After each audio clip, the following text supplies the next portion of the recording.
Morning everyone, once again you are welcome in the class of English grammar, in the class of relative pronoun. Here you are learning English grammar regularly without any living the day, daily by daily. You are welcome in the class of संतोष कश्यप. मैं संतोष कश्यप आपका स्वागत करता हूँ English के इस grammar class में। और प्रतिदिन हम लोग पढ़ रहे हैं एक नए रूल, एक नए जोश के साथ। तो आज आइए कुछ नया पढ़ते हैं। फिर नया कि प्रोनाउंस में रिलेटिव प्रोनाउन जो होता है वह उसका जो एग्रीमेंट होता है पर्सन और नंबर के साथ ही होगा। जैसे आप जानते हैं कि अगर सिंगुलर नंबर में है तो उसके लिए वर्ब और प्रोनाउंस सिंगुलर ही आएगा, और यदि वो प्लूरल वर्ब है तो प्लूरल एंटीसीडेंट प्लूरल नंबर। तो यही आज हम लोग जानेंगे कि यदि agreement of the relative pronoun and it antecedent, जो इसका एंटीसीडेंट पूर्ववर्ती करता है उसे रिलेटिव प्रोनाउन का क्या संबंध है, क्या एग्रीमेंट है उसमें।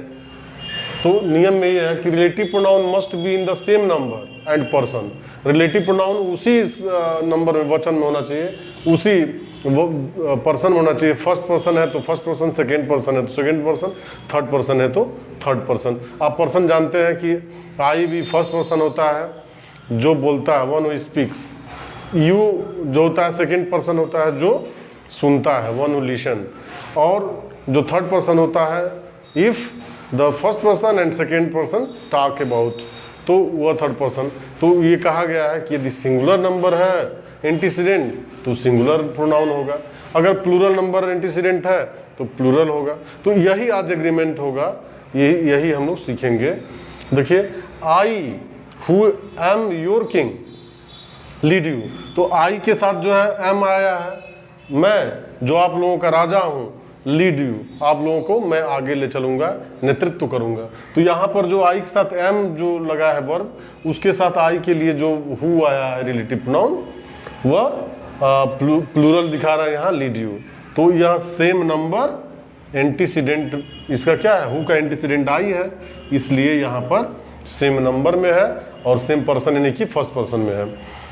आई am the person that is to blame, तो यहाँ पर देखिए पर्सन आ गया, सिंगुलर है, तो यहाँ पर वर्ब भी इज आ गया। तो कहा गया है कि यदि सिंगुलर नंबर रहेगा तो सिंगुलर पर्सन, यदि प्लूरल नंबर रहेगा तो plural person and plural verb. The boy who was lazy was punished. अगला देखेंगे एग्जाम्पल में, the boy who was lazy, who was lazy was punished. तो यहाँ पर हम देखते हैं कि द बॉय, इसका हु जो है एंटीसीडेंट ये है, बॉय सिंगुलर है, तो वाज लेजी वाज पनिश्ड, यहाँ पर लेजी और वाज जो है वाज फिर सिंगुलर नंबर में आ गया, क्योंकि यह जो है थर्ड पर्सन है, थर्ड पर्सन के लिए जो है थर्ड पर्सन ही आएगा, और एंटीसीडेंट उसका जो है हु क्या है, सिंगुलर में है। तो इस तरह से the boys who were lazy were percentage को अगर हम प्लूरल कर दें, आप जानते हैं कि हु का जो प्रयोग होता है सिंगुलर में भी होता है, प्लूरल में भी समान ढंग से होता है। The boys who were lazy were punished, were punished. यहाँ पर हमें देखने को मिलता है कि यदि एंटीसीडेंट इसका प्लूरल में है तो इसके लिए जो वर ही आएगा, यानी कि अगर सिंगुलर उसका है तो सिंगुलर वर्ब, सिंगुलर एंटीसीडेंट तो सिंगुलर रिलेटिव प्रोनाउन। तो इसको हम देखेंगे, यहाँ पर सिंगुलर रिलेटिव प्रोनाउन, यहाँ पर प्लूरल रिलेटिव प्रोनाउन, तो यहाँ दोनों में अंतर यही आ रहा है। एक और एग्जांपल देखते हैं, you who are mighty should be merciful. You who are mighty, you who are mighty should be merciful। तो यहां पर देखते हैं कि you प्लूरल है और इसके लिए एंटीसीडेंट इसका जो प्लूरल है हु का, तो आर आया हुआ है। अब इसमें जो है क्या है कि प्लूरल है, इसका एंटीसीडेंट तो प्रोनाउन भी प्लूरल वाली आई है। यही जानना था। इसके एग्जाम्पल और हम लोग जानेंगे अभी, और जब तक समझ नहीं आता है तब तक हम लोग पढ़ेंगे। कुछ एग्जाम्पल और हम लोग जानेंगे। We should know some more examples related to the pronoun and its antecedent. Antecedent अब जान गए होंगे, पूर्ववर्ती कर्ता। किसी भी रिलेटिव प्रोनाउन का एक पूर्ववर्ती कर्ता होता है। He that is down needs fear no fall. He that is down, he that is down fear no fall. He that is down fear no fall. तो यहां पर ही सिंगुलर है और उसके लिए जो आया है वह सिंगुलर ही आया है। फियर नीड्स नो फियर, यहां पर नीड्स यहां कर देते हैं, नीड्स फियर नो फॉल। उसे गिरने की जरूरत क्या है? जब वो पहले से ही नीचे है तो क्या गिरेगा? There is no need to. I am the person, he that is not with me is against me. He that is not with मी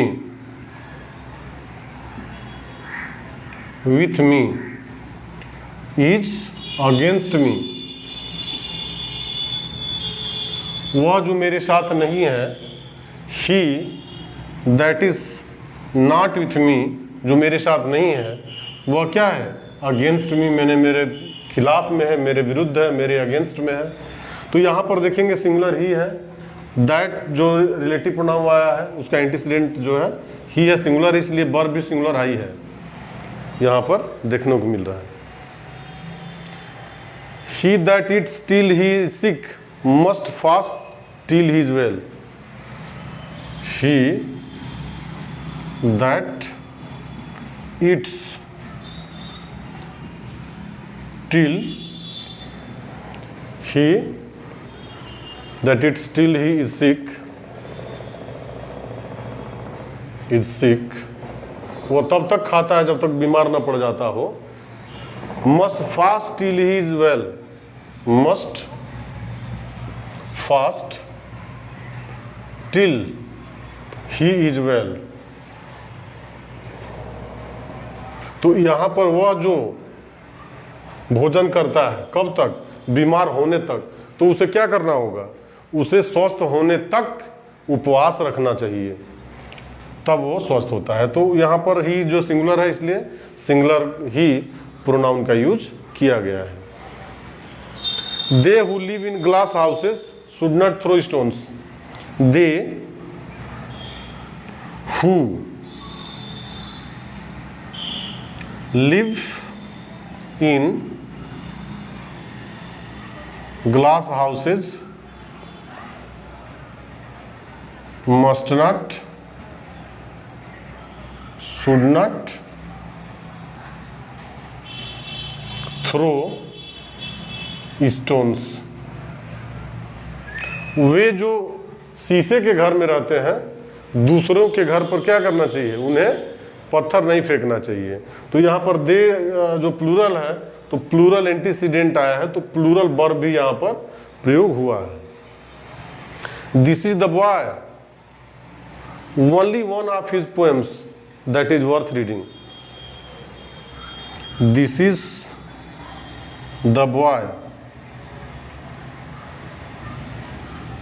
यही वह लड़का है।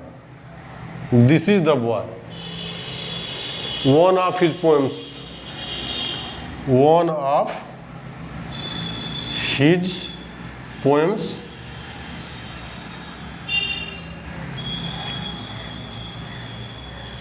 that is worth reading, that is worth reading। वह जो है one of the poem, यहाँ पर जो है क्या है? जो एंटीसीडेंट है पोएम्स में से वन ऑफ द पोएम, तो एक ही की बात है, सिंगुलर है, तो इसके लिए सिंगुलर वर्ब का प्रयोग किया गया है। इस तरह से हम देखते हैं कि जो एंटीसीडेंट का जो होता है, इसका प्रवृत्ति करता है। अगर सिंगुलर है तो सिंगुलर वर्ब, प्लूरल है तो प्लूरल वर्ब, प्लूरल एंटीसीडेंट और प्लूरल प्रोनाउन का, रिलेटिव प्रोनाउन का प्रयोग होगा। फिर हम देखते हैं आगे। फिर रिलेटिव प्रोनाउंस आज मैं चाहता हूं कि फिनिश कर दिया जाए, फिर अगला अध्याय जो होगा, फिर अगला होगा प्रोनाउन। वर्ब पर हम लोग चलेंगे। Position of the relative pronoun. Position क्या होता है? Position of relative pronoun. Relative pronoun का स्थान कहाँ पर होना चाहिए, ये थोड़ा सा जान लेते हैं हम लोग कि रिलेटिव प्रोनाउंस कहाँ पर प्रयुक्त होना चाहिए। Relative pronoun plus near its the possible antecedent. तो पोजीशन जो होता है relative pronoun, relative pronoun is placed near its antecedent. जो इसका पूर्ववर्ती कर्ता होता है उसी के पास में लगाया जाता है। इसमें सीधे सीधे ये जानना है कि रिलेटिव प्रोनाउन का जो पूर्ववर्ती कर्ता होगा वह उसके पास ही रहेगा। The boy who won the first prize, जैसे देख लीजिए, the boy who won the first prize, first prize is my son. तो यहां पर जो आया है एंटीसीडेंट के पास ही में है, लिखा गया नियम ना, कि नियम में ये लिखा गया है कि उसका जो स्थान होगा उसके पास होगा। पोजीशन ऑफ रिलेटिव प्रोनाउन कोई भी देखेंगे अधिकतर होता, कभी कभी यह दूर हो जाता है, कभी कभी। हम आज ही जानते हैं कंपाउंड रिलेटिव प्रोनाउंस कौन कौन से होते हैं। Compound relative pronouns,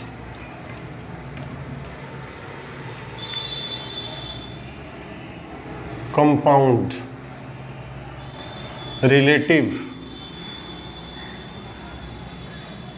pronounce. जो कंपाउंड रिलेटिव प्रोनाउंस होते हैं वो संयुक्त आते हैं, साथ में आते हैं। किसी भी जो रिलेटिव प्रोनाउन में हम ईवर जोड़ देते हैं, सो जोड़ देते हैं, सो ईवर, तो वह जो है रिलेटिव प्रोनाउन हो जाता है। When either, so either, etc is added to relative pronoun। जब रिलेटिव प्रोनाउन में ईवर और सो ईवर जोड़ दिया जाएगा relative pronoun, it is known as, it is known as compound relative pronoun। compound relative pronoun, इसे हम compound relative pronoun के रूप में जानते हैं। बहुत इजी है, किसी भी, जैसे यहाँ लिख देते हैं रिलेटिव प्रोनाउन, हम यहाँ पर रिलेटिव प्रोनाउन लिख दिए, यहाँ पर कंपाउंड रिलेटिव प्रोनाउन लिख देते हैं। कंपाउंड रिलेटिव प्रोनाउन देखिए कैसे बनाते हैं हम लोग, बहुत इजी वे में बनाया जाएगा। तो अगर रिलेटिव प्रोनाउन जानते हैं तो कंपाउंड रिलेटिव प्रोनाउन भी बनाने आपको आ जाएगा। जैसे देखा जाए हु, या रिलेटिव प्रोनाउन में हु है, अब इसमें हुईवर, हुईवर हो गया, हु सोईवर हो गया, हो सोईवर, जो कोई भी, जो भी, इस तरह से ये तो रिलेटिव प्रोनाउन है और यह कंपाउंड रिलेटिव प्रोनाउन है, दोनों में अंतर। हुईवर, हु सोईवर, यहाँ पर है हु, तो ये आ गया अंतर। हुसो, हुसो, व्हाट एवर, जो भी, whatever, whatsoever, whatsoever, जो कुछ भी, व्हाटसोइवर, व्हिचएवर, व्हिचएवर। तो ईवर लगा देने से, सोइवर लगा देने से कंपाउंड रिलेटिव प्रोनाउन बन जा रहा है। इसे बहुत कुछ सोचने की जरूरत नहीं है। और यह रिलेटिव प्रोनाउन इसका कंपाउंड रिलेटिव प्रोनाउन हो गया। अब कुछ एग्जांपल हम इसमें जो देख लेते हैं।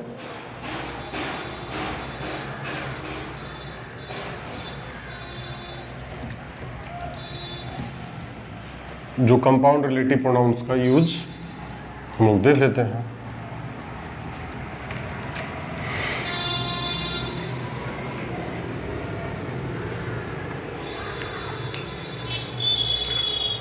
Whosoever exalt himself shall be abased। देखिए इजी, whosoever